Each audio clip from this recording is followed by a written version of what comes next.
Okay. Is this tuna? Yeah.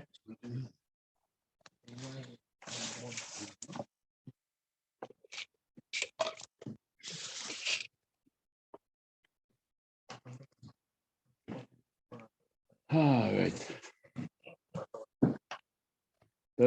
Hopefully next week we'll have places. I'm going to make a scene.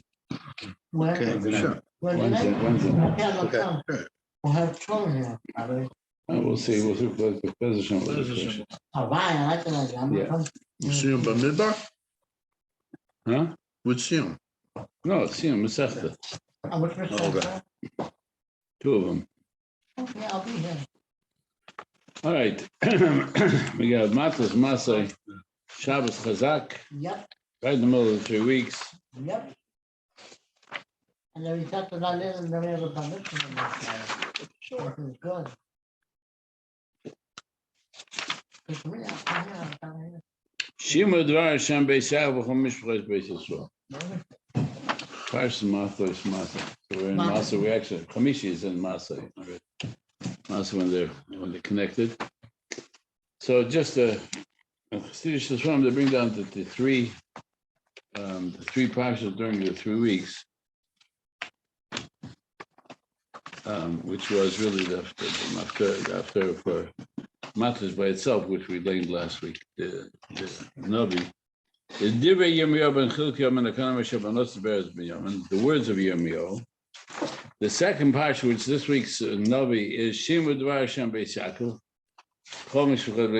Listen to this one, and then next week is Chazon. So you have Shema Dvar Divrei Chazon.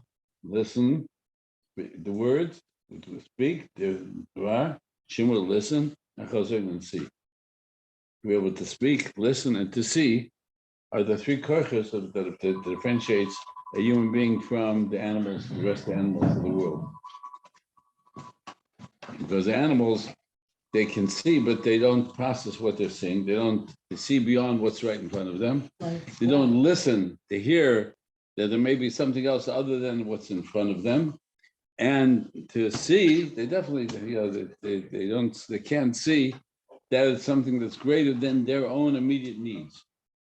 Whereas Klal Yisrael, and it separates us from the rest of the world, are given at the time when we're looking at the Churban. At the time, these are the Parshas which are part of the Parshas of the pain of Klal Yisrael.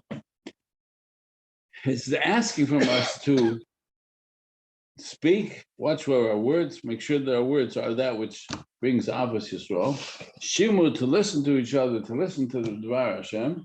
Chazoin, and to be able to see clearly that in spite of all of the difficulties that we face in our world, actually we get to see that Kadosh Baruch Hu's hand is in everything in our world. So it's just a little bit of an insight into these weeks that we are Morning, yeah. That we're in mourning. We're in looking at, we're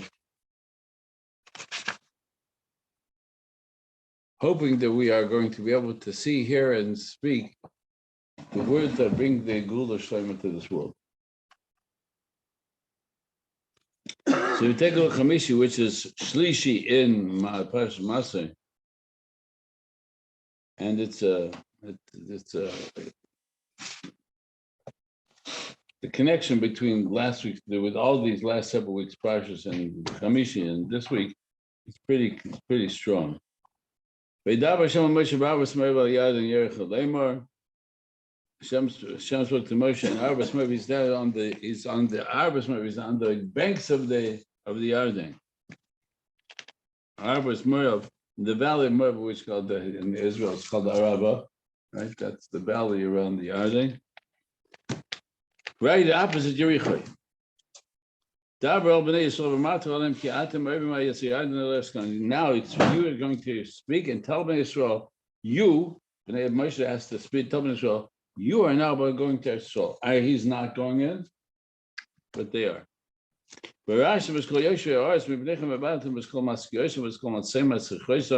You're going to go into take over the land of those who dwell there, and you have so it depends how you want to, either a mitzvah essay or a warning that they have to make sure they destroy all of their idols, and destroy the molten images, and all of their bombers, all their high places. You have to decimate.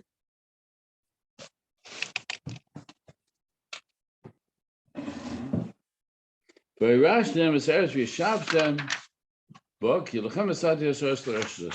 you will take over inherit the land. You'll take over the land. You will dwell, live there. Because I'm giving it to you to inherit. This is yours. Which we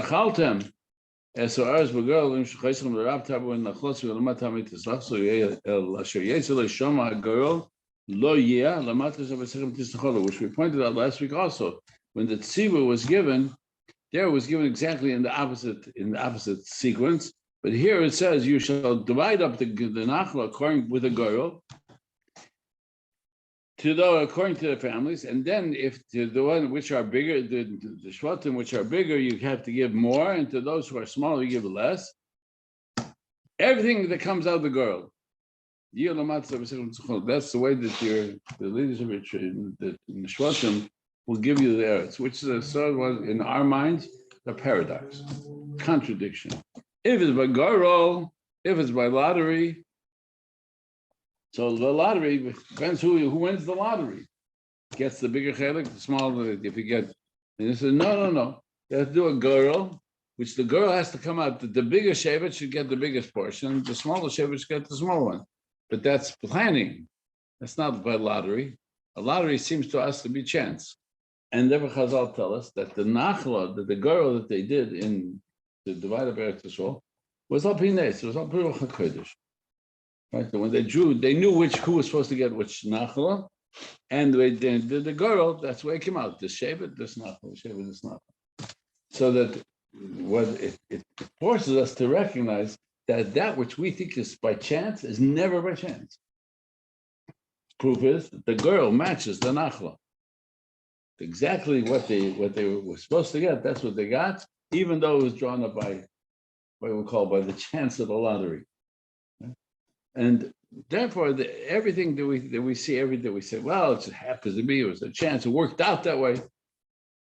Our emunah, our trust in the hashgacha pratis of HaKadosh Baruch Hu is that there is no such thing as something that's by chance. There is nothing by chance. It's all exactly designed the way you're supposed to have it, including if you're going to get a ticket or not. Right? We said, yeah, they did this, we did this, we should have done. Our minds keep on spinning, thinking that it is by human design and choice that things happen to us. And before well, no such thing as that happens by chance. Everything that happens to us is exactly what we're supposed to have and go through. Those things which are comfortable and those things which are not comfortable for us. To see what we have the sichim b'nechem. But if you don't take over the inheritance of away from the land to those who are living there, and you will leave them over, they will be for thorns in your eyes and thorns between splinters in your eyes and thorns in your side. And they will give you problems. They will give you difficulties in the land that you're living there. So if you leave them there, Hashem says, just like my plan is for them, I will do that to you. If you leave them there, then just as they were supposed to be driven out, you will lose theirs as well. So it's not just by simile, well, are we going to be nice or we're going to be convenient? Hello, Dr. Ben. I can't transmit the sushi through the virtual. Dr. Ben. I can save you some if you want. But Hashem saying, Eretz Yisrael is not a political entity. Eretz Yisrael is the nachla of Klal Yisrael. if we accept that it's the Nachla of Eretz Yisrael, then it's ours, 100% unconditional, undivided, indivisible. God-given. It's God-given.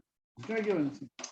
Leaving those who don't believe that in the Eretz Yisrael is they don't believe it. That means that we're not following through on the Menachla that Hashem gives us. We're saying we got to be nice. They were here before. They were here first. They were here after. They took over. Either it's ours or we lose it. And we keep on seeing examples of that over and over again. Somehow we keep on turning back to, well, let's say we should be nice about it. And so then the next parsha tells us the Klal Yisrael cannot afford to be nice. Then pasuk Aleph Lamed Aleph, kapitel Lamed Aleph pasuk V'yidaber Shem Moshe Mitzavos Bnei Yisrael V'matalem Ki Atem Boim Lo Seknon Zesrosh. Before Lev Nachlo, as Nazir said, I'm going to give you the dimensions, the borders of Eretz Yisrael, and the Torah goes through north, south, east, west borders of the Nachlo of Eretz Yisrael, and including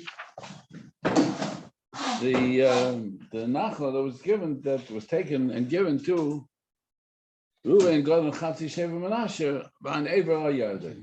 So it gives the dimensions exactly.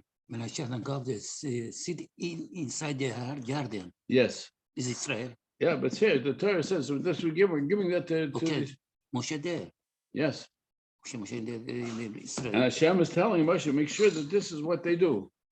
That you give exactly, here's the dimensions of Eretz Yisrael, north, south, east, west. Gilad and Elad is not in Eretz Yisrael. I know, inside the garden. Yeah. Elad is not Eretz Yisrael. Yeah, no. It's Because, oh yeah. Interesting. Yeah. Because when Menashe, God and Menashe take you this side. So where Jordan is now. Oh, yeah. Is Who's Reuven, Jordan? Gad, Chatzi Sheva Menashe. Just now Jordan? Where Jordan belongs to us. Yeah. Tell them that. Good luck. Beersheba is part of Eretz Yisrael. Beersheba, the Yam HaMelech is the southern border of Eretz Yisrael. It goes from the Kinneret all the way down to The Dead Sea. the Dead Sea. Yam HaMelech.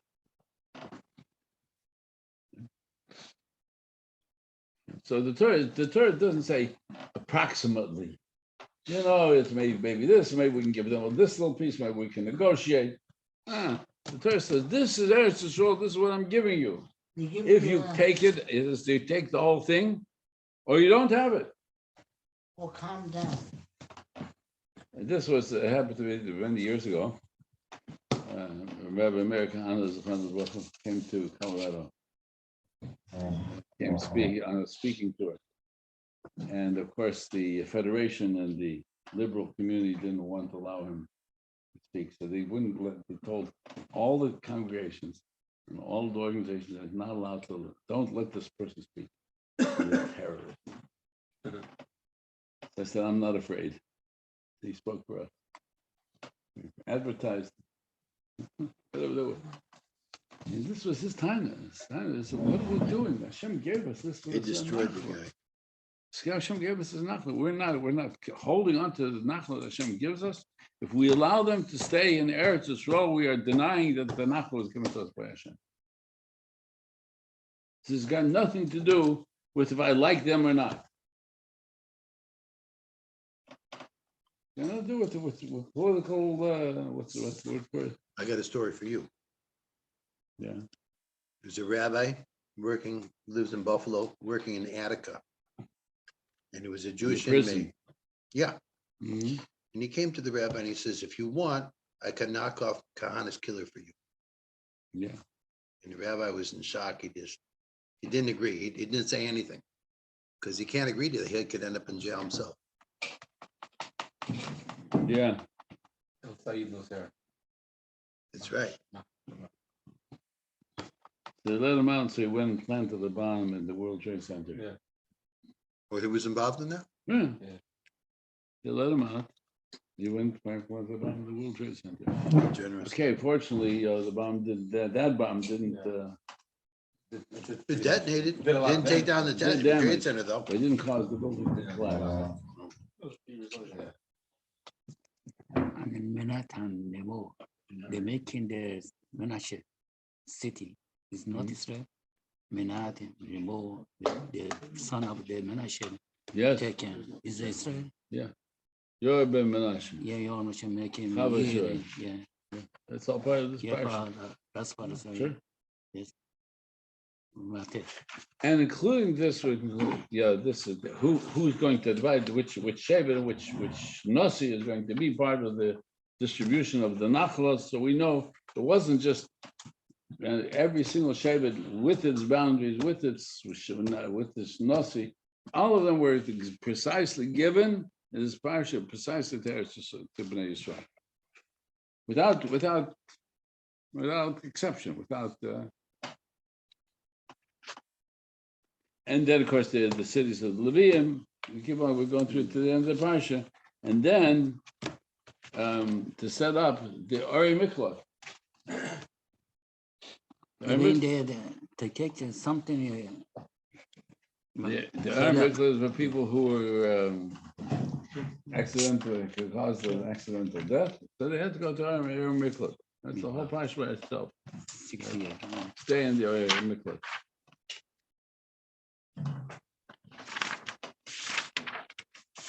So the question is, and the question before this is all the 42 Masos, 42 stops the Bnei Yisrael meant from Mitzrayim all the way to Eretz Yisrael, which is the Torah says that these 42 stops are the 42 steps of the travels of Eretz Yisrael throughout the nations of the world until Mashiach will come. And the Baal Shem HaKadosh said that every single Jew has 42 stops, 42 places that they have to be in order to fulfill their tachlis in this world. Either good or bad, but they have to go through it. They have to go through it. Moving, yeah, You got to go through it. And if we could see clearly, we would know exactly where we are in these masos. Give me a resume. So the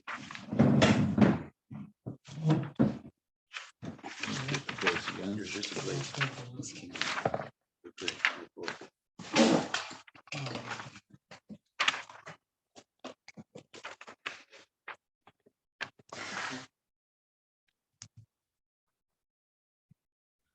So the Klal Yisrael is warned here.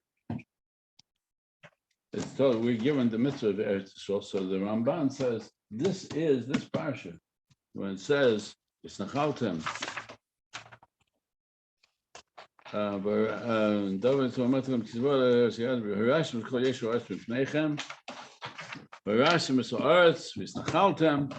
This is the mitzvah's essay of Yeshiva Eretz Yisrael.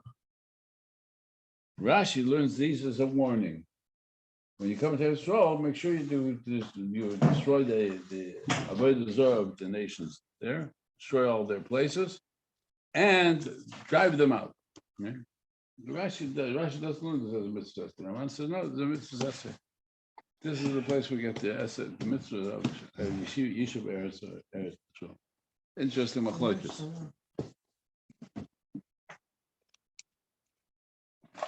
So the Kli Yakar asks, there's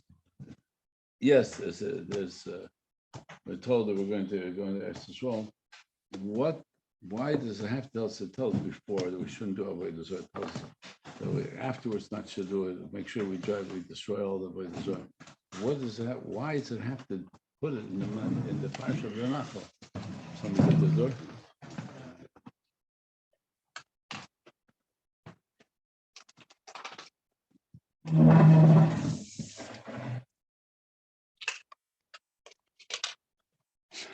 Because the beginning of the parsha talks about at the very beginning of the parsha.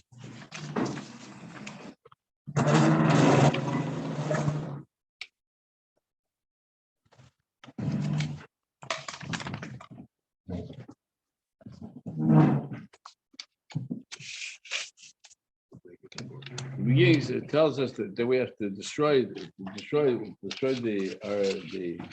avodah zarah of the Canaanim, and then ends again that we have to make sure that we drive them out and destroy all of their avodah zarah. Why is the mitzvah of Yishuv Eretz Yisrael right in the middle of that?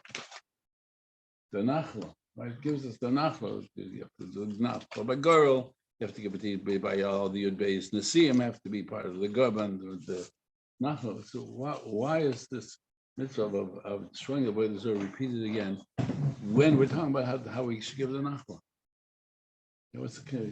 There's a connection. Yeah, because we have enough, we have to destroy we have to get rid of it. Avodah zarah the Canaanim.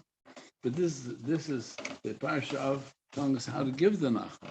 Why does it have to include in that before and after and during this whole parsha? Mix in, destroy the avodah zarah, wipe out make sure you drive all the inhabitants that are there.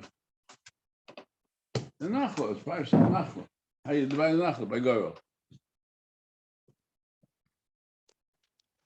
He says it's a beautiful insight.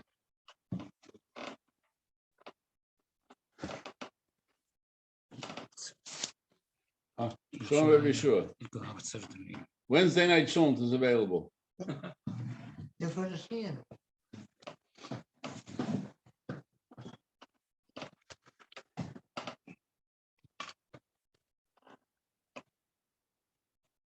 He says, if you imagine there are parts of Eretz Yisrael in which there weren't so many avodah zarah.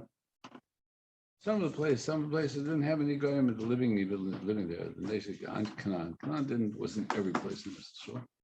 Canaan was different cities in Eretz Yisrael, different regions. So one might think that the nachla of of some of the shvatim that didn't have so much trouble by conquering them or destroying the avodah zarah could say, you know what? Not my problem. It's Shevet Asher's problem. It's Shevet Yehuda's problem, but it's not Shevet Yisachar's will. And they're on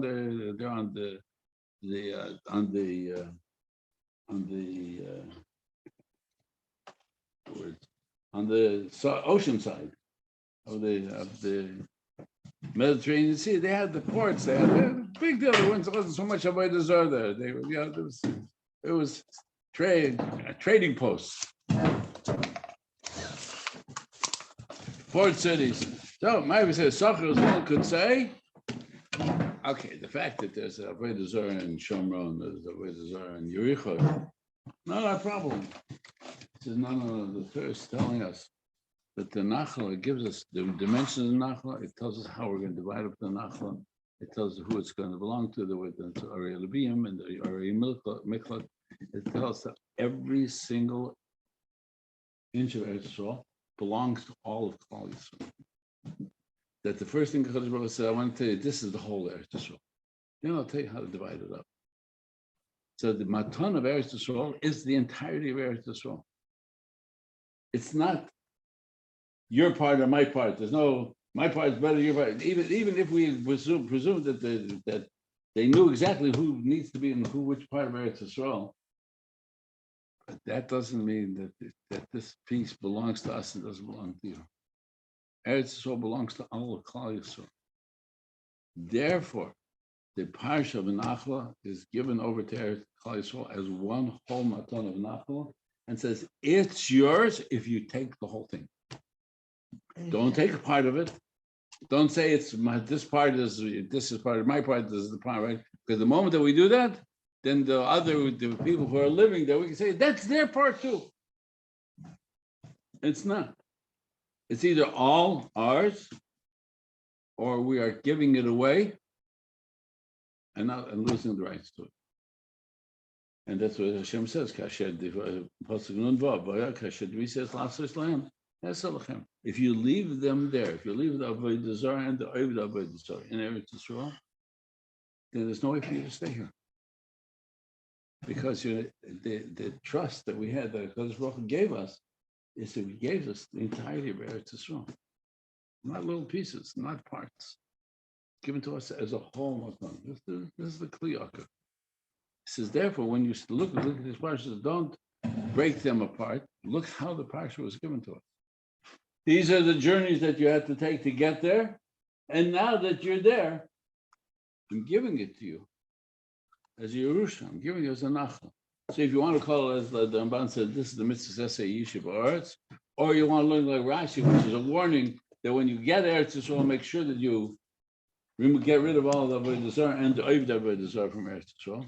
Either way you learn it, it says it's given as one matan from HaKadosh Baruch Hu. One Nachal. It's given to all of Israel. Don't divide it up.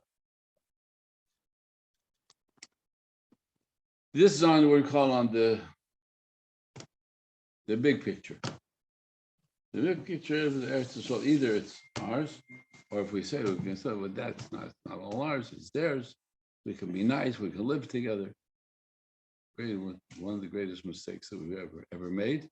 And this is what the American Honor is going to look at. It says we're making a mistake. We're causing ourselves a tremendous amount of sorrow. So what do you do with 3 million Palestinians? What do we do with them? We should have told them, which they were ready to do, and a lot of them left, and we invited them back. But when he said it, there weren't 3 million. There were 3 million. 2 million, 3 million. I don't know. Yeah.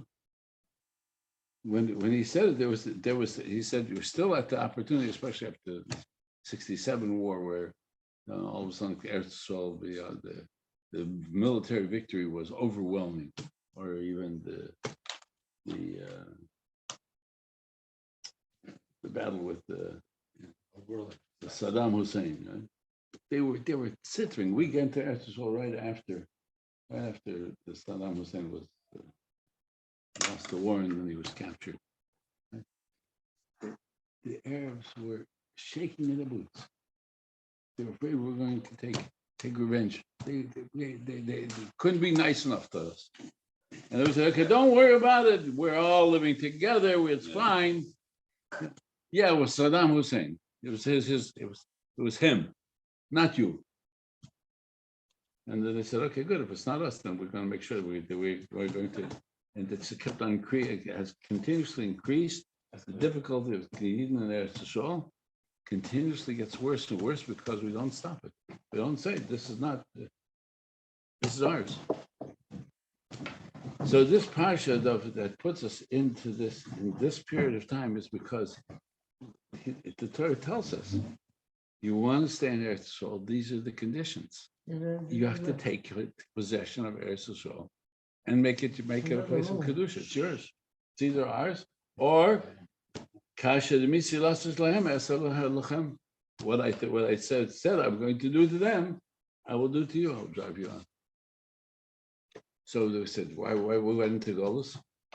We went to Golos because we didn't keep our part of the bargain. We didn't accept the matana. It's a question of, do we really believe that Kadosh Baruch Hu gave us Eretz Yisrael? It's not nice to say that. It's being racist. It's being apartheid. Give them a chance. They'll show us how we can live all together. They show us what it's like to live together.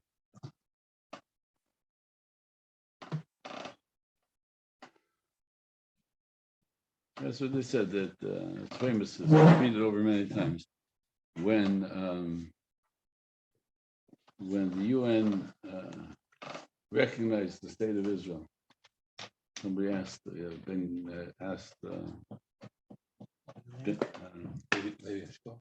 no, that's Ben Gurion. No, not Ben Gurion. They asked, the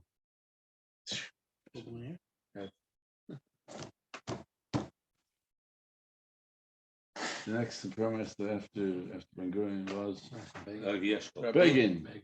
Yes, Menachem Begin. What do you think about the recognition of Eretz Yisrael by the UN? He said, we don't need a recognition of Eretz Yisrael. Hashem gave it to us. Yeah. We recognize that Hashem gave us Eretz Yisrael. I don't need their approval. Yeah. And I don't need your approval. I don't need your approval. The Torah says it's ours. I don't need your approval.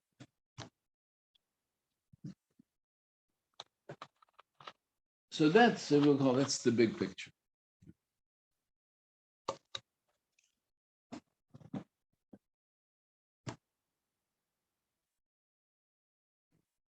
We live every day of our life, In the world to come.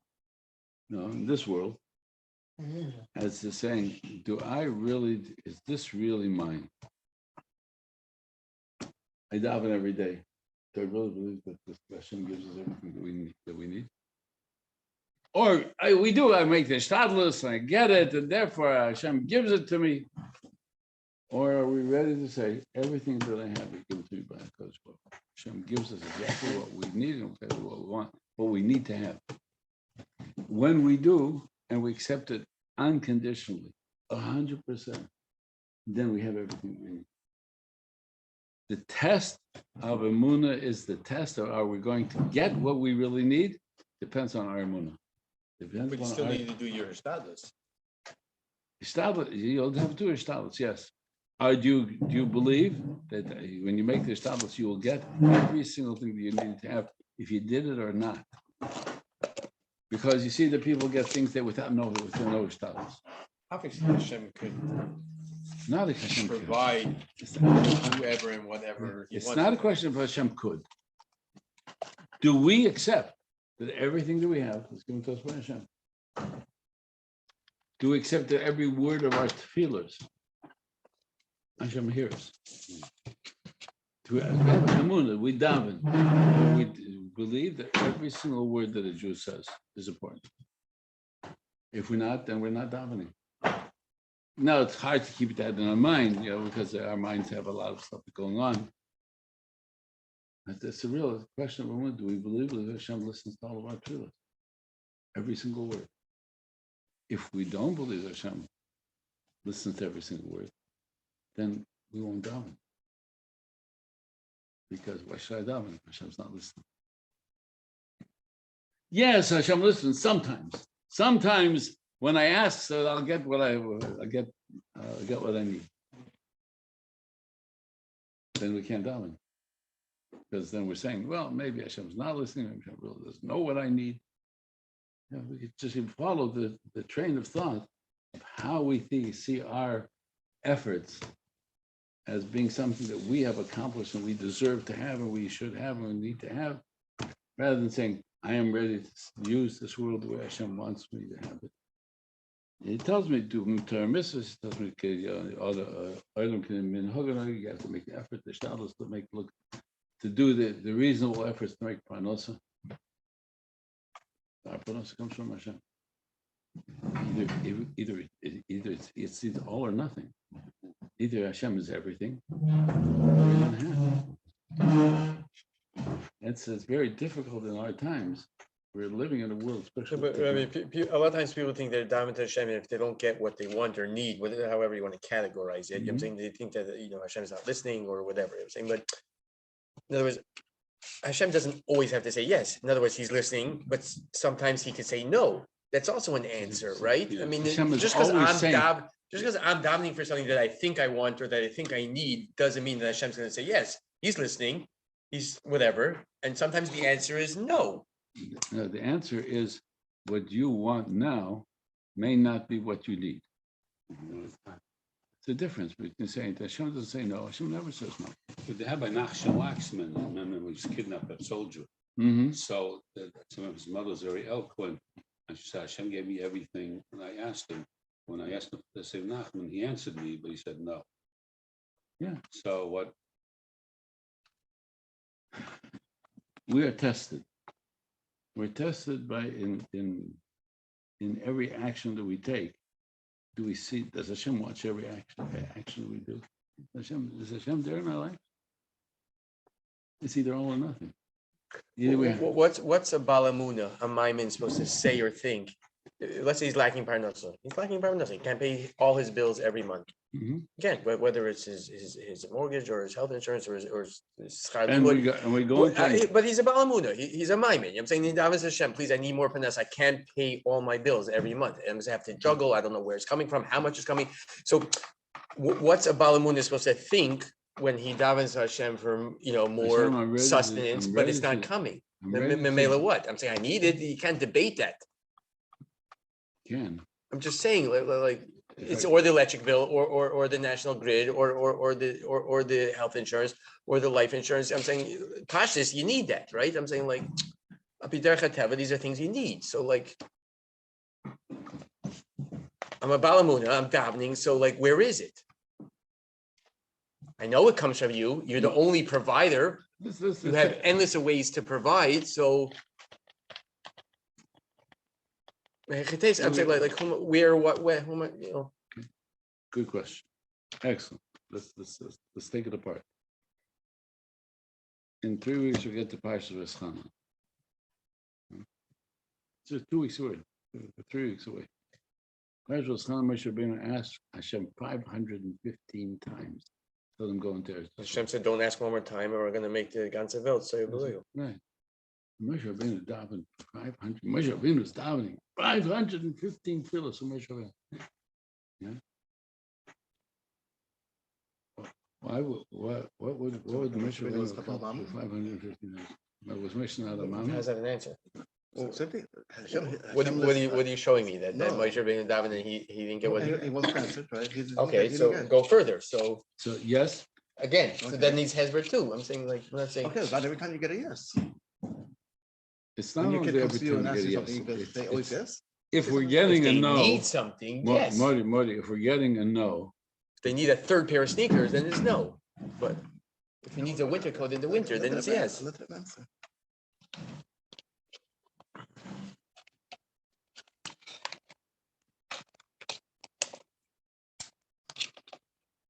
we believe Hashem listens to every word that we say. Yes, And then we daven, we believe that Hashem's listening. 100%, Every single word. 100%, Hashem sees all our actions. 100%, Does Hashem know what we need? 100%, Hashem knows how to give it to us. 100%. When Hashem says, when it says, I'm giving it to you in a way that makes it a challenge for you to hold on to your emunah. Is that part of it too?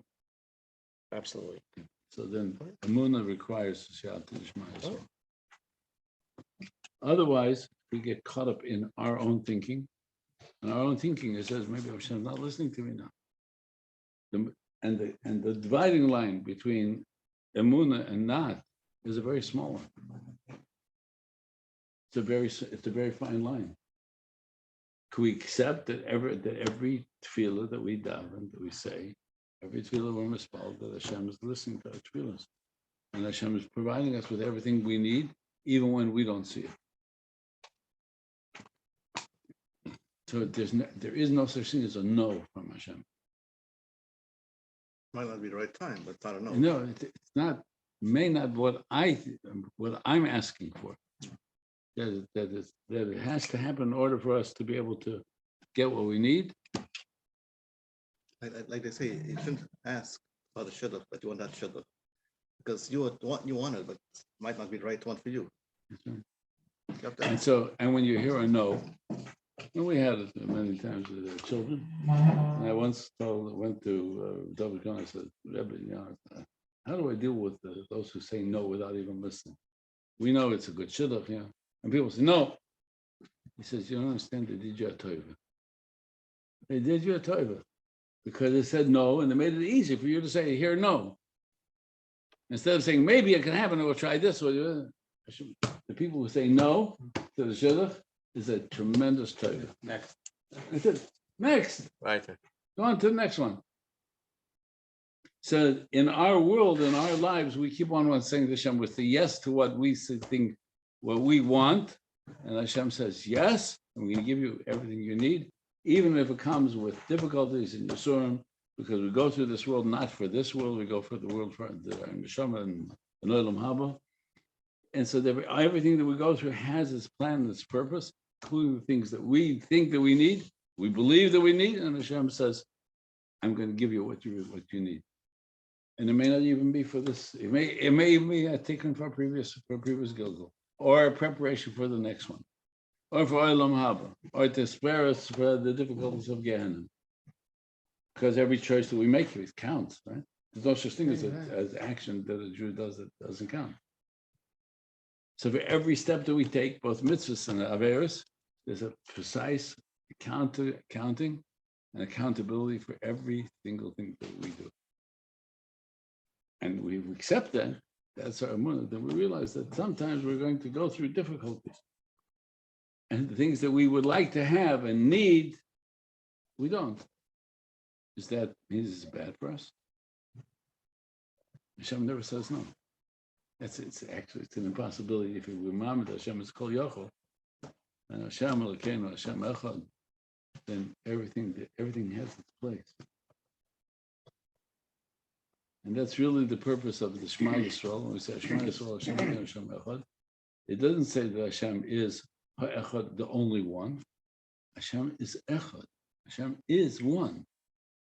Everything in our world is the actus of Hashem. Do we see it? Are we able to keep it in mind? Not all the time.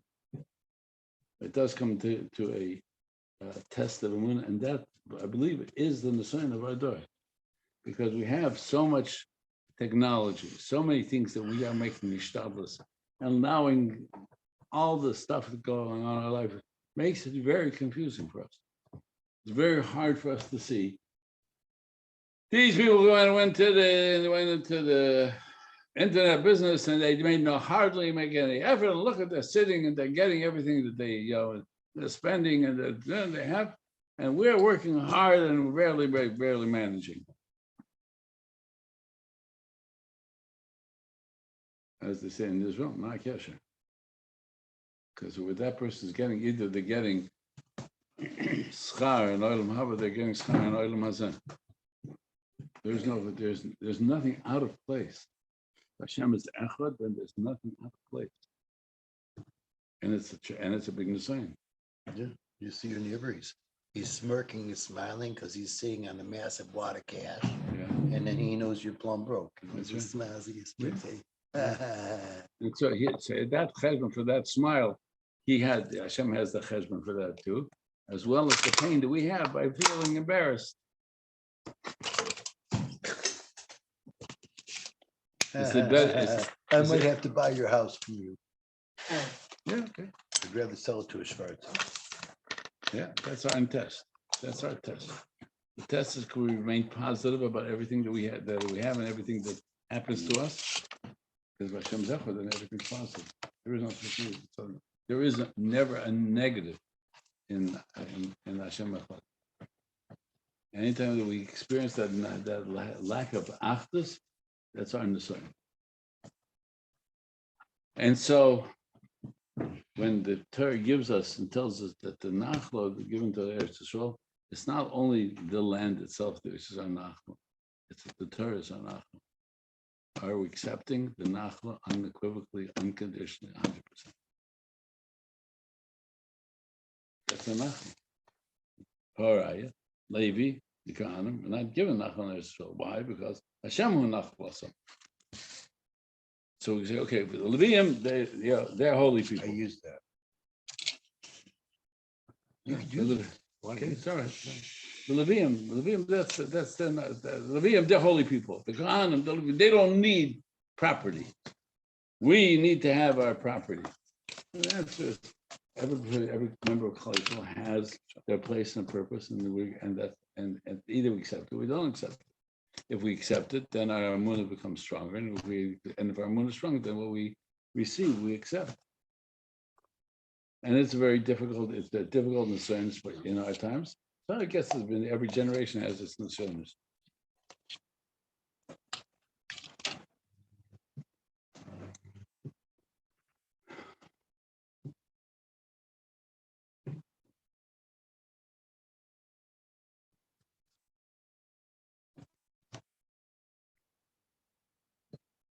If we carry the question of emunah b'tochen into the discussion of our world, we'd have to ask ourselves why are we investing so much in chutz la'aretz when we've seen whatever happened, whatever Klal Yisrael has invested in chutz la'aretz.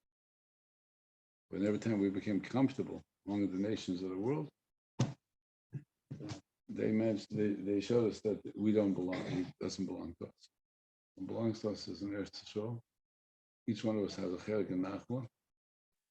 And if we're zeich, we'll get it. And if we're not zeich, then we'll struggle with golos.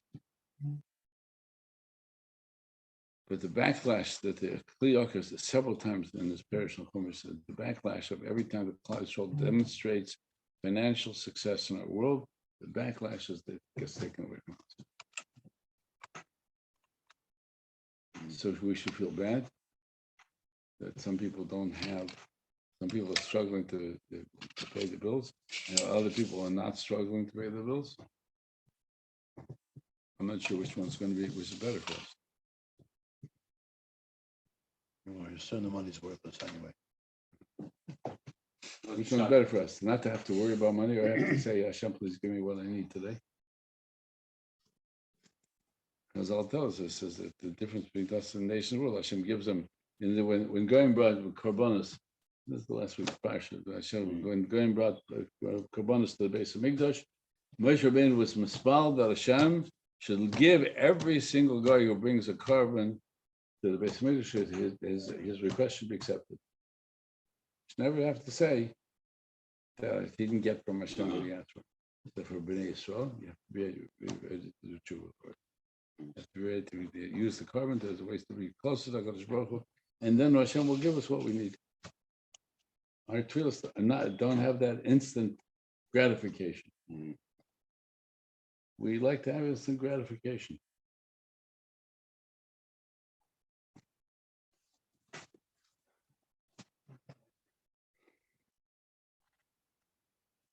The famous Chinese proverb.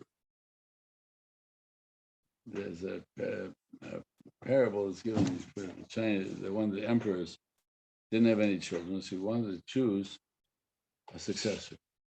So he brought the children of all of the ministers, the elite, together, and he gave each one a seed. He said, I want you to plant this, and whoever takes care of the seed and plants it, they'll become the next leader of China, next emperor of China. So each one took the seed and planted it, and one of them took the seed, planted it, and watered it, made sure it's sun. Nothing grew. Nothing grew. He said, I did everything I could, but nothing grew. So it came the time when all the children are supposed to bring their plant to show the emperor, and this one had this color flower, this one had this color flower, this plant, and this kid with nothing grew shows up and it says, nothing grew. Let's see. Says, this is the emperor. He says, because all those seeds that I gave had been cooked. I cooked all the seeds, none of them grew. All of those who planted came back with a plant with nothing grew. They went substituted something else. They're not honest. So this one boy was honest. Yeah. I gave him what he did. He tried his best and didn't. Yeah. But he became the next emperor of China. One of the famous Chinese proverbs. And I've thought about it many times. Yeah, we keep thinking effort. This we have to. If it doesn't do it, then we must be doing something wrong. Maybe when something doesn't happen, it's because we're doing something right. Hashem said, I don't want you to plant. I need you to plant in I need you to plant in Eretz Yisrael. I need you to have the nachal that I gave you. But then I'm giving it to you, then accept it as a nachal. Accept it as a gift from Hashem. You can't give away gifts from Hashem, then we're rejecting it. His book is gifts for us. And so the Masoros are the journey of Bnei Yisrael, and they include all the Nisyonos from Yitzias Mitzrayim through the Kriyas Yamsuf and Matan Torah and the Egel and the Meraglim and the Meriva. That's all of these, right? Misas Aaron, Misas Miriam, Misas as I'll point out, each one of these Masoros came with a difficulty. In order to Kodesh Baruch said, now that you've gone through all these difficulties, you've gone through these 42 Masoros, the 42 journeys that you had to go through, now I'm ready to give you, now you're ready for me to give you Eretz Yisrael. So the difficulties that we go through are part of the process. So the Parsha ends up with Chivas Ha'aretz.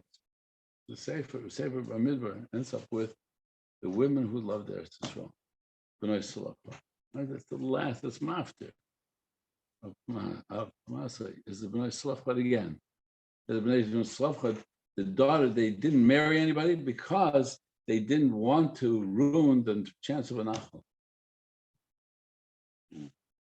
Because the love for Eretz Yisrael was so great, they didn't want to take a chance of losing the nachal. And so then, by the time when Moshe Rabbeinu says, yes, we're going to give you the nachal, so then it came, but they had to marry people from their own shevet, so the nachal should remain within the shevet. That's because their chibas ha'aretz was so great that they would insist on having the nachal of Eretz Yisrael, so they would give it the nachal in Eretz Yisrael. And the way to keep it was consistent. But they married their cousins from the same shevet. But so the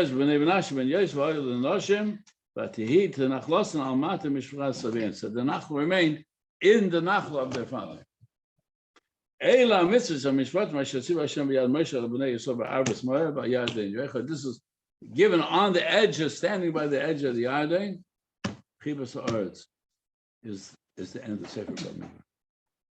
To love Eretz Yisrael, and to yearn to be in Eretz Yisrael, and to make the efforts to be in Eretz Yisrael, and with the emunah that this is what we really need to have. That's the nisayon of our door. It's never been clear. There's never been a time when we could be in Eretz Yisrael like there is today in the last 2,000 years. That wasn't possible. Hashem's giving us the possibility, and we sit back and say, maybe yeah, maybe not. At the time, to do this and that. We've got lots of cheshbonos. It's in everybody's reach. It's in everybody's reach. That's right. It does require us to have a tremendous emunah b'tachon. But the emunah b'tachon is that Hashem listens to every tefillah that we have, every say, every mitzvah that we do, everything that we do has a part of the plan. We want to see Hashem's plan to fulfillment. That's the chizuk of Klal Yisrael. He gave you a lot of this. All right, we should listen to all of our tefillahs and give us in a way that we can appreciate. Amen. All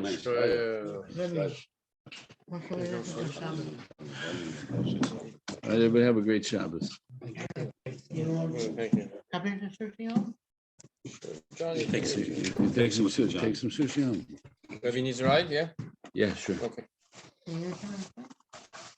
Because Hashem knows that I don't need a car. Yes, sir.